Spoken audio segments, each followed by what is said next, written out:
Chapter 293.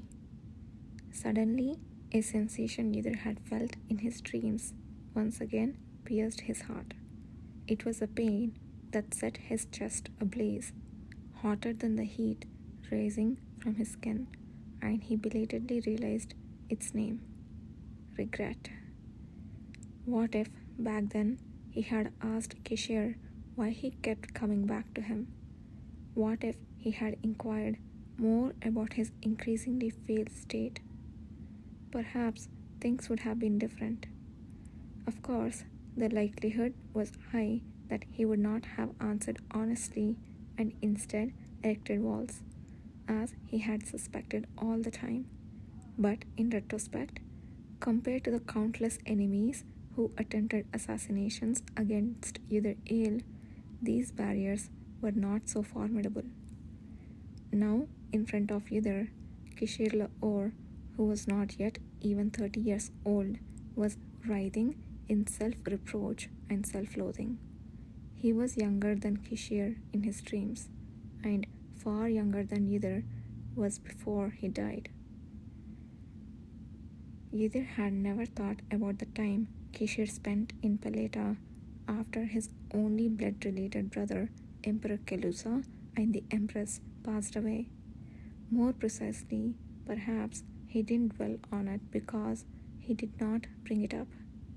However, there was no doubt that those times had been hard for Kishir, as he thought that perhaps the Kishir in his dreams had come to him to endure this. The pain in his heart grew like a flame fueled by oil, reaching his solar plexus. In his previous life, Kishir seemed an entity too distant and difficult to reach. In the eyes of a just turned 20-year-old country bumpkin, Kishir the Duke was a person from a world too strange to understand by his known standards. But now things were different. While his outer appearance might still be that of a 20-year-old Yudhir Ale, the inner core was long worn away from the greenness of that time. In contrast to Kishir, whose time had stopped almost as if it was now, Yudhir had aged more than a decade after the time in his dreams. It was bitter to realize that even after traveling back in time, he unconsciously treated Kishir as a much more mature and difficult entity due to the remaining memories from his previous life. Kishir also had a childhood, and he must have dreamt naive dreams. He was a common human who could suffer for those he cherished and could not overcome his boiling emotions, revealing self-reproach and hatred towards himself. He too was just a human. Yudhir knew what his face would look like in 11 years. He would grow a bit taller, his face would become more gaunt, and several large scars that never faded would appear on his body. On gloomy days, his right hand sometimes became numb. He could envision the appearances of the other members of the cavalry several years from now. Ever would cut her long hair short, and a long scar would appear on her cheek. Before the elder siblings left the cavalry, they would grow so tall that no one would treat them as children. He knew that Prince Kashtian would look like he has aged, and now the members of the 4 ducal houses which Kishir wished to overthrow would change.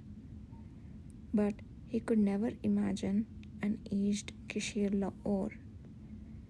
Every breath he took stirred a stinging pain in his heart, which, combined with the heat from his skin, reminded him of the day he faced death. Since his return, he never deliberately looked back on that last day. What had he been thinking on that day? Lying beneath the guillotine, the face of someone he had last thought of in his silent rage and despair bloomed once more in the darkness that veiled his vision. the face that had surfaced only at the very last moment when he could no longer suppress his agony.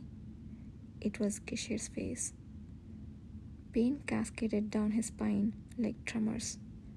Was the punishment for not being able to see really this gruesome? No matter how he turned his head, he couldn't escape from himself. Although Kishir probably didn't intend it, Ydir gasped for breath, feeling as though he was being punished more harshly than anything else. His head throbbed as if it would split open. "Are you in pain?" Kishir, noting Ydir's labored breaths, murmured something and removed his hand from Ydir's face. "Bring for a moment." Feeling Kishir's presence fading, Ydir thrashed about in the torments that consumed his body. He didn't want Kishir to disappear, but he couldn't properly move his mouth. His consciousness, which had been erratically wavering, darkened again. Ydir was cast into the darkness. When he regained consciousness, his surroundings were still quiet, but instead of Kishir, there were others by his side. "Ydir, have you come to your senses? If you have, try opening your mouth." "Gakane?" "Yes, it's me." In the darkness that still obscured his sight, Gakane held his hand. He felt the deep relief Gakane was experiencing through the warmth of his hand. "Where are the others?" "They are out for other business. We are taking turns looking after you, so as not to disturb your rest." "Oh, are you thirsty? Shall I bring you some water?" As Ydir nodded, Gakane cautiously poured water into his mouth. Then Priest Lusan appeared, asking about his physical condition, and informed him of the situation in a weary voice.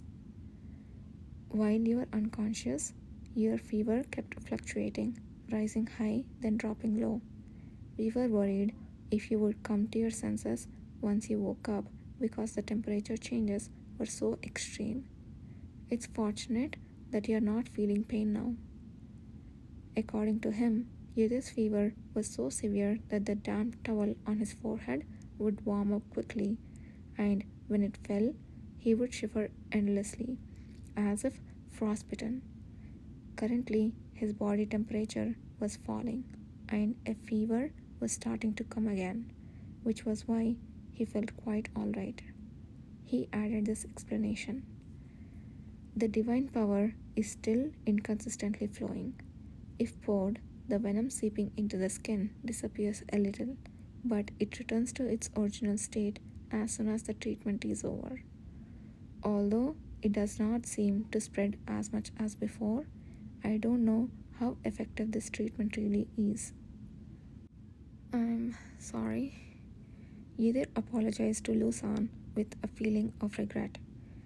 "Gakane, could you bring new damp towels and herbs? They are in the place I told you before." "Yes."